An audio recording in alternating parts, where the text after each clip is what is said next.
Thank you. Good morning everybody. Thank you so much. वैसे तो आप सभी लोग बहुत बधाई के हकदार हैं, लेकिन स्पेशली बधाई के वो लोग हकदार हैं जो लोग आज बस से आए, बाइक से आए, भीग कर आए। जब मैं हॉल में एंटर हो रहा था तो मैंने देखा कुछ लोग आ रहे थे, कुछ लोगों ने जूते हाथ में रखे हुए थे, शायद बाहर पानी ज़्यादा होगा, पूरे तरीके से भीगे हुए थे। और मुझे कुछ लोग ऐसे बैठे हुए हैं। आज आपको यहाँ आने में जो तकलीफ हुई, अगर इसी तकलीफ को आप याद रखेंगे हमेशा, और इस आपके ऊपर डिपेंड करता है आप इसको अपना इंस्पिरेशन बना सकते हैं। अगर आपने आज इसको अपना इंस्पिरेशन बना लिया, जैसे एक ने बिल्कुल सही कहा कि अगले मानसून में अगर आप प्रण लें कि आपके पास एक 4 व्हीलर होगा तो आपको कोई रोक नहीं सकता। लेकिन ये चीज़ एक दिन में संभव नहीं है। आज आपने जो कंसिस्टेंसी दिखाई या आज आपने जो साहस दिखाया कि इसके बावजूद भी आज यहाँ पर आए, ये एक दिन होने से काम नहीं चलेगा, ये हर रोज़ होना चाहिए। हर रोज़ आपकी लाइफ में डिफिकल्टी जाएंगी, आज बारिश के रूप में आई, कभी किसी अन्य रूप में आती है, कभी किसी अन्य रूप में आती है। लेकिन जो लोग डिफिकल्टी के बावजूद भी लगातार कंसिस्टेंटली आगे बढ़ते रहते हैं, वही लोग सफल होते हैं। कुछ दिन पहले मैंने मान साहब का एक वीडियो देखा, कहाँ बैठे, बहुत बढ़िया। तो कुछ दिन पहले मैंने इनका एक वीडियो पर मेरी नज़र पड़ गई। जैसे तो बहुत हम सोशल मीडिया पे जाता हूँ, तो उसमें क्योंकि ये जिम करते हैं, बहुत अच्छी एक्सरसाइज करते हैं, तो मैंने देखा इन्होंने ज़मीन पे हाथ रखे हुए थे और इनकी टांगें जो थी वो दीवार पे लगी हुई थी और ये उस पर पुशअप मार रहे थे। तो मुझे बड़ा अच्छा लगा और मैंने जनरली किसी को लाइक वाइक नहीं करता, उन्होंने लाइक भी किया और शायद अगर मुझे ध्यान हो तो मैंने कुछ हिंदी लिखा भी था और जी कमेंट भी किया था। जी नॉर्मली मैं करता नहीं और था भी, जब इनसे मिलूंगा तो इनको उसके लिए अप्रिशिएट भी करता। अब ये चीज़ एक दिन में नहीं हुई, ये कई वर्षों से लगातार रेगुलर व्यायाम करते हैं, इस वजह से ये इस कार्य को कर पाया। सेम में आज आपने जो डेडिकेशन दिखाया, ये एक दिन का डेडिकेशन है। एक दिन का डेडिकेशन आपको कभी कामयाब नहीं बनाएगा। एक दिन की प्रेयर करने से आप स्पिरिचुअल नहीं हो जाएंगे। एक दिन कोई भी अच्छा काम करने से, हेल्दी खाने से आप हेल्दी नहीं हो जाएंगे। तो ये सारा गेम जो है वो लगातार करने का है, प्रथम चीज। दूसरी चीज, एक मूर्ख आदमी ने एक लाइन लिखी और बोली, और आपने भी इससे बहुत लोगों ने सुनी होगी कि दुकान बदली और अमीर बनी। सुनिए, अगर मुझे पता लगे वो कौन है तो वाले आपसे मैं स्पेशल परमिशन लेकर के उसको परमानेंटली रेस्ट्रिकेट करवा दूं। ये सत्य नहीं है। ये एक बहुत कठिन बिजनेस है, ये एक मुश्किल बिजनेस है, लेकिन यदि आप इसको करते हैं तो ये आपको एक्स्ट्रा ऑर्डिनरी लाइफ दे सकता है। ये बात सच है, राइट?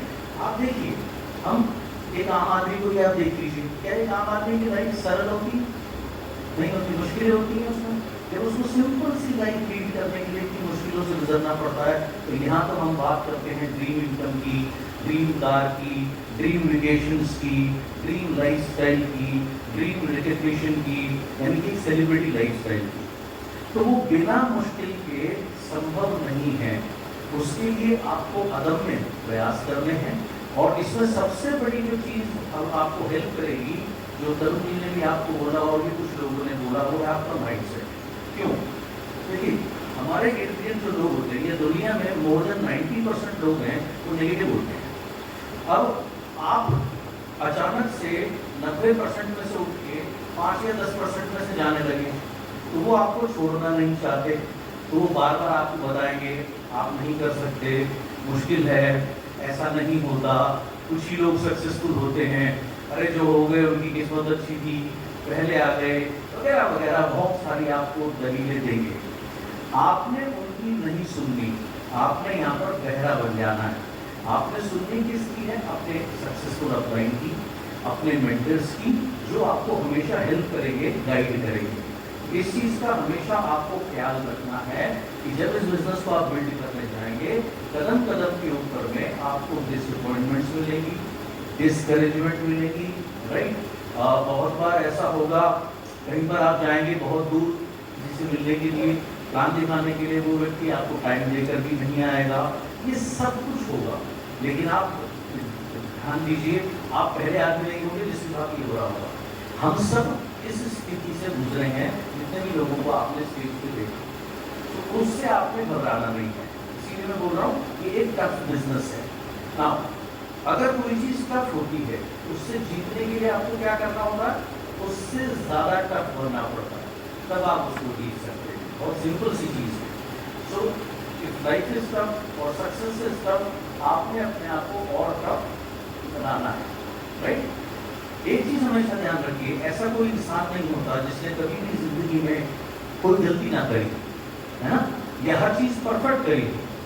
ओके, ताजमहल जो कि एक वंडर बोला जाता है, जिसको one of the wonders of the world, उसको मैं बहुत सालों पहले एक बार घूमने गया, तो जो मेरा गाइड था वो मुझे बहुत अच्छे से घुमा रहा था, बता रहा था। उसने मुझे उसकी कई बहुत सारी स्पेशलिटीज़ बताई, जो अगर आप वैसे देखेंगे तो आपको समझ नहीं आएगा। आप अकेले देखेंगे तो 20-25 आधा घंटे में आपको ऐसा लगेगा आपने सब घूम लिया। लेकिन अगर वो आपको एक्सप्लेन करे, जिसको डीप नॉलेज है, तो बिलीव मी 4 घंटे भी उसको समझने के लिए कम पड़ते हैं, बड़ा मजा आता है। तो उसने मुझे एक पॉइंट बताया, उसने कहा देखो सर, इसमें ना इसको वंडर क्यों बोलते हैं, हर चीज़ इसकी बड़ी स्पेशल है। उन्होंने बताया जैसे 4 पिलर है, सब चारों पिलर ना बाहर की तरफ हैं, ताकि भगवान ना करे कभी अगर ये गिरे तो मॉन्यूमेंट पर नुकसान ना हो, बाहर की तरफ गिरे। उसके बाद उसने कहा सर देखो, इसमें जैसे ये पिलर्स पे आए लिखी है, अब अगर आप साइंटिफिकली देखें तो कोई भी चीज़ जो यहाँ से शुरू हो रही है यहाँ और ऊपर ऊपर ऊपर जा रही है, उतनी ही बड़ी नहीं हो रही, मतलब साइज सेम है, तो ऊपर क्योंकि वो आपसे दूर है तो आपको छोटी दिखनी चाहिए और नीचे वाली चीज़ पास दिखनी चाहिए, लेकिन वो बनी ऐसी है कि वो आपको एक जैसी सिमेट्रिकल दिखती है, लेकिन एक जैसी। उसके बाद में उसने और उससे एक्सप्लेन करता जा रहा था, तो उसने कहा देखो सर, सारे पिलर में ऐसे गोल है, यहाँ ऐसे है, यहाँ ऐसे है। फिर उसने एक स्पेशल मेरे को जगह दिखाई, उसने कहा देखो सर, अब तक मैंने आपको सारे पिलर्स को दिखाया था कि राउंड राउंड राउंड था, लेकिन यहाँ पर राउंड नहीं है, स्क्वायर है। तो ये क्या ये गलती है? मैं कहा पता नहीं है, तो आपको पता होगा। उसने कहा नहीं सर, गलती नहीं है, जब इसको बनाया गया था तो जानबूझ करके इसको स्क्वायर बनाया गया कि उस खुदा की शान में कि दुनिया में सिर्फ गॉड परफेक्ट हो सकता है, इंसान कभी परफेक्ट नहीं हो सकता। ओके, तो ऐसा कोई इंसान नहीं होता जो गलती ना करता हो कभी ना कभी, राइट। तो लाइफ में हम सभी से गलती होती है, बट फर्क क्या है, जितने भी सक्सेसफुल लोग होते हैं ये उससे यू टर्न लेते हैं, सीखते हैं और हमेशा अपने को बैकअप करते हैं या बकअप करते हैं, अपने को अपनी पीठ खुद मत दबाते हैं। किसी का इंतजार मत करिए, कोई आपको बोलेगा वेल्डर, आप उस इंतजार में मत रहिए, आपने अच्छा काम करिए, शीशे में जाइए, उसको बोलिए वेल्डर, राइट। आपने अपने को बकअप करना है। सालों पहले ये एग्जाम्पल मैं अपनी बहुत सारी वर्कशॉप देता हूँ, लेकिन क्योंकि आप जैसे बहुत सारे लोग ऐसे हैं जिन्होंने भी वर्कशॉप नहीं अटेंड करी होगी, तो मैं आपके लिए बता देता हूँ। सालों पहले ओलंपिक के फाइनल में, वुमेन्स फाइनल में हमारे देश की पीवी सिंधु पहुंची एंड स्पेन की कैरोलिना मरीन पहुंची, और उन दोनों में से जो जीता वो गोल्ड मेडल विनर होता। बहुत सारे इंडियंस की तरह मैं बहुत एक्साइटेड था और बीइंग अ स्पोर्ट्स लवर मैं बहुत एक्साइटेड था, और मैं ऑफकोर्स मैं चाहता था कि वो जीते और इंडिया में एक इंडिविजुअल गोल्ड मेडल आए। 3 मैच हो रहे थे जिससे डिसाइड होना था कि भाई चैंपियन कौन बनता है। पहला मैच हम हारते हैं, दूसरा मैच हम जीतते हैं, अब तीसरे मैच पर बात आ जाती है कि तीसरा मैच अगर चांस है, अगर हम जीत गए तो इंडिया में एक इंडिविजुअल गोल्ड मेडल आ सकता है। तो मैं बहुत एक्साइटेड था और ऐसी प्रेयर कर रहा था, उम्मीद कर रहा था कि हम जीते। लेकिन जैसे ही मैच शुरू हुआ, कैरोलिना मरीन ने अपने आप से इतनी तेज बात करनी शुरू कर दी, वो हर एक पॉइंट के ऊपर इतनी तेज चिल्ला रही थी और अपने आप को बकअप कर रही थी कि हर एक पॉइंट पे वो अपने को बोलती थी, come on, you are the best, you are the champion, there is nobody better than you, nobody can stand today in front of you. इस तरीके की बातें उसने बोलनी शुरू करी और इतनी एनर्जी से उसने बोलनी शुरू करी, ऐसे लग रहा था जैसे उसके सामने कोई अदृश्य शक्ति है और वो उससे बात कर रही है। और इस वजह से उसके गेम का स्तर इतना ज़्यादा बढ़ गया कि उसने वो मैच फाइनली 21-7 के स्कोर से जीता। और ऐसा लग ही नहीं रहा था कि वो एक ओलंपिक फाइनल चल रहा है, ऐसा लग रहा था एक चैंपियन प्लेयर एक बच्चे को ना टहला रहा है, मजे से ले रहा है, और वन साइड वो मैच जीत गई, राइट। अब उसने क्या किया, उसने सिर्फ अपने आप को बकअप किया और अपनी एनर्जी उसने इतनी हाई कर दी और अपने गेम का स्तर इतना ज़्यादा हाई कर दिया। ये ऊर्जा, ये शक्ति भगवान ने हम सबके अंदर दी है, राइट। जब भी आप, हमेशा आपने अपने आप को बकअप करना है, और स्पेशली जब आप डाउन फील करें, आपका कोई काम आप सोचे कि हो जाएगा, महीना अच्छा ना जाए, कोई मीटिंग अच्छी ना जाए, या कोई डिसअपॉइंटमेंट आपको हो, तो उस समय आपको और भी ज़्यादा ज़रूरत होती है अपने आप को बकअप करने की। तो हमेशा अपने आप को बकअप करते रहिए। अगर आप लगातार अपने आप को बकअप करेंगे तो ऑटोमेटिकली आपकी परफॉर्मेंस का स्तर बहुत बढ़ना शुरू हो जाएगा। और इसी चीज़ को अगर आप लगातार करते रहेंगे तो वो दिन निश्चित रूप से दूर नहीं होगा जब आप वहाँ से उठ के यहाँ आएंगे एंड आप भी अपने टेस्टिमोनियल दे रहे होंगे, और आपके पास भी बहुत सारी अपनी सक्सेस स्टोरी या अचीवमेंट शेयर करने के लिए होगी, राइट। ये हमेशा ध्यान रखिए।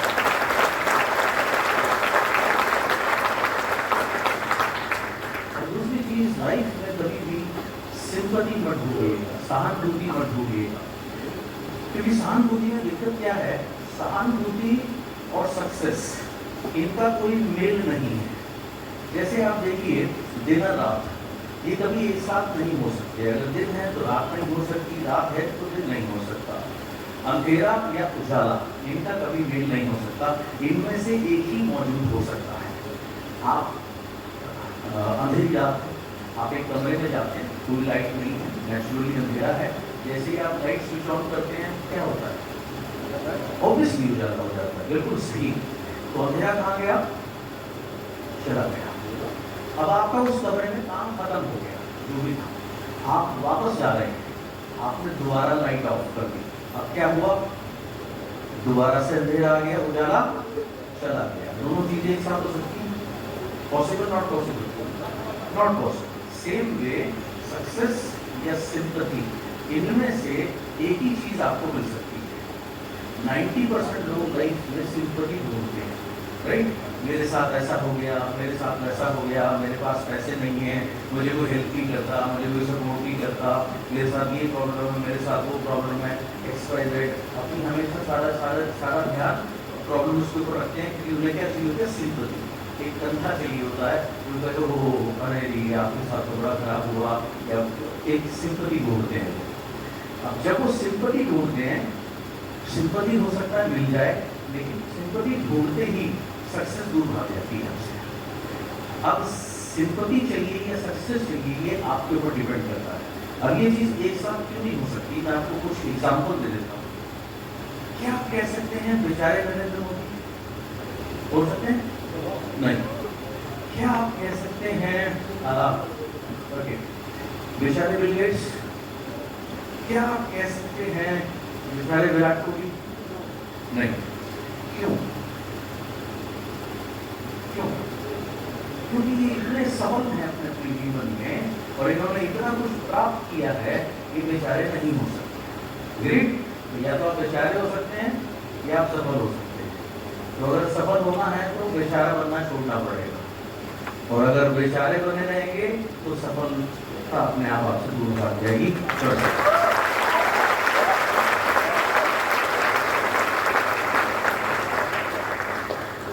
क्या बनना चाहेंगे, बेचारे या सफल? बेचारे या सफल? कभी आपने सुना है सफल बेचारा? क्योंकि होता नहीं है, क्योंकि होता नहीं है। सो बेचारगी को मत चुनिए, सफलता को चुनिए। और बेचारगी में भी बड़ी धक्के खाने पड़ते हैं, बड़ी मुश्किल भरा जीवन होता है, तो उससे बढ़िया सफलता को चुनिए। कुछ साल मुश्किलें झेलिए, लेकिन उसके बाद सारे आराम और सारी चीजें आपका इंतजार कर रही हैं, राइट। इसकी कीमत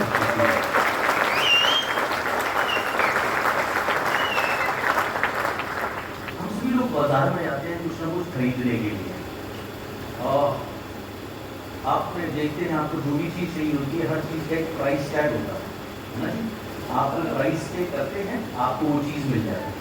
उसका दाम कम ज़्यादा, जो भी कम ज़्यादा तो वैसे कुछ होता नहीं है, ये तो आदमी के ऊपर डिपेंड करता है। किसी के लिए जो बहुत ज़्यादा है, किसी के लिए वो कुछ भी नहीं होता, तो उसका प्राइस पे करके आप वो चीज़ हासिल कर सकते हैं। सेम वे सफलता का भी एक प्राइस है, यहाँ आने का भी एक प्राइस है। वो प्राइस क्या है? डेली अपने आप को वर्कअप करना, डेली राइट कंसिस्टेंटली काम करना। ओके, टफनेस, अगर लाइफ टफ है उससे ज़्यादा टफ बनने का एक और दिमाग में रखना, और अपने ऊपर निरंतर काम करते हैं, अपने ऊपर निरंतर काम करते हैं। आप देखिए जितने भी ग्रेट लोग हैं किसी भी रिस्पेक्टिव फील्ड में, आप उनकी पहले की परफॉर्मेंस देखिए, आज से 5-7 साल पुरानी, और आज की देखिए, वो लगातार क्या करते हैं, अपने को इम्प्रूव करते हैं। तो लगातार अपने को इम्प्रूव करते रहिए। अगर आप ये छोटे छोटे काम करेंगे तो ऑटोमेटिकली आप सक्सेसफुल होंगे। And successful